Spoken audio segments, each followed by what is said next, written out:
Welcome to the Pattern Recognizer. Most people are running programs they never chose. Patterns inherited, programmed, and unconsciously repeated. Today we expose one of those patterns, see exactly how it works, and discover the precise shift that can set you free. Let's begin. Cold open, imagine winter arrives and the lights in your home fail. You discover the whole roof has been held up by a single ornamental beam. A title, a relationship, a bank balance, and that beam snaps. In a single night, everything you thought secure slides, floors creak, and you feel dizzy with a strange, sudden homelessness. That is the sound of an inverted keystone failing. By the end of this episode, you will be able to name the pattern when you see it, trace its operating mechanism inside your nervous system and your story, and perform one simple 3-minute daily practice I call anchor recomposition that realigns your bearing inward. I call this pattern the inverted keystone. Vivid example. Picture 3 people. One keeps saying, I am my job title. And when the title changes, they lose appetite, direction, even friends. Another ties self-worth to a partner who functions like a public trophy. When the partner withdraws, every small decision becomes catastrophic. The third hoards money and defines safety by numbers alone. Investments, accounts, balances, and every mood is a stock chart. Different stories, same architecture. They planted the keystone outward, a prop that pushes the arch instead of bearing it, and when stress arrives, the outward keystone flips. You recognize the pattern because it's dramatic, repetitive, and strangely inevitable. Now the mechanism. Psychologically, 3 forces conspire. First, identity fusion. You fuse with an external element and treat it as your center. Second, compensatory control. When inner resources feel hollow, you overinvest into externals to regain stability. Third, projection. You attribute missing qualities to the external and live as if they exist there. Couple that with a sacred geometry picture. Imagine the arch of a bridge. Normally, a keystone sits at the top, pressing inward, distributing weight across the curve. Inversion flips the stone so it points outward like an arrow. The arch no longer holds, it fractures. In esoteric terms, this is the ancient image of inversion, the turned triangle, the inverted vesica, a sign used by Gnostic and Rosicrucian thinkers to show how spiritual or psychological principles become corrupted when polarity is reversed. The keystone should be an inner bearing. When turned outward, polarity reverses. Your center is projected outside you. That's the mechanism. That's the failure. How the inversion plays out in daily life.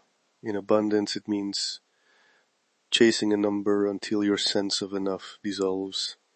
In intimacy, it means using another to finish your sentence, to prove you exist.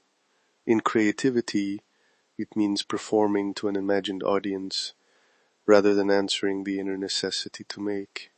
Decision-making becomes brittle. You ask, what will this get me, rather than, does this align with my inner bearing?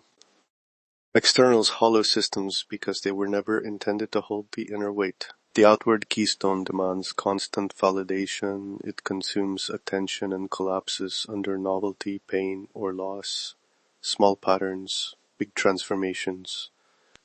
The reframe, the deeper truth, comes from Stoic and Hermetic practice. The citadel is within. Marcus Aurelius reminds us the fortress is internal. The Hermetic rule, as above, so below, applied inwardly, means your highest center must reflect inward bearing outward, not vice versa. The work is to turn the keystone back toward yourself, to make the bearing an axis of inner cohesion, not an external prop. Practically, this is not escapism or rejection of responsibility.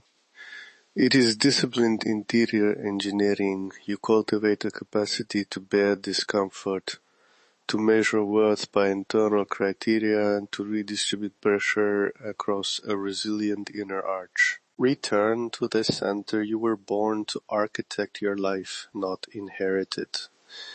Now the concrete shift. A precise daily practice you can do in 3 minutes.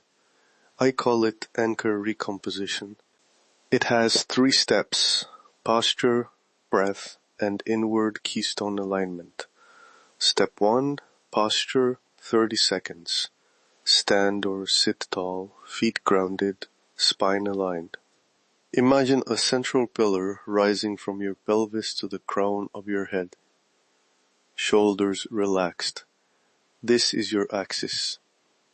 Step 2, breath, 90 seconds. Slow, even inhale for 4 counts, exhale for 6. Breathe into the center line you imagined, not the chest alone. With every exhale, feel tension distribute outward like pressure released from a loaded beam. Step 3, inward keystone alignment, 60 seconds. Place a hand over your sternum, another over your lower belly. Say quietly, aloud or in mind, my bearing is inward.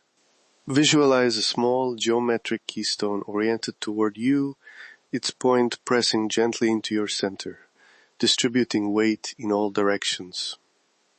Return attention to the pillar. If strong feelings arise, note them and continue the breath. This practice is a calibration, not a cure. If you carry deep trauma or persistent dysfunction, pair this with professional support. One shift changes everything. Try this as a 7-day experiment. 3 minutes each morning and once in the evening when stress accumulates. Journal 2 lines after each session. What felt different? What slipped back? Notice where you still look outward for the bearing. This is measurable work. Track it. If you want the full practice guide and a downloadable anchor recomposition checklist, visit Desmarques.com and explore the library. Awareness first, action second. That is the pattern. That is the mechanism. And that is your shift today. If you're ready to decode the full architecture of your life, explore my complete library at Desmarques.com. The pattern is the prison. Awareness is the key. I'll see you in the next episode.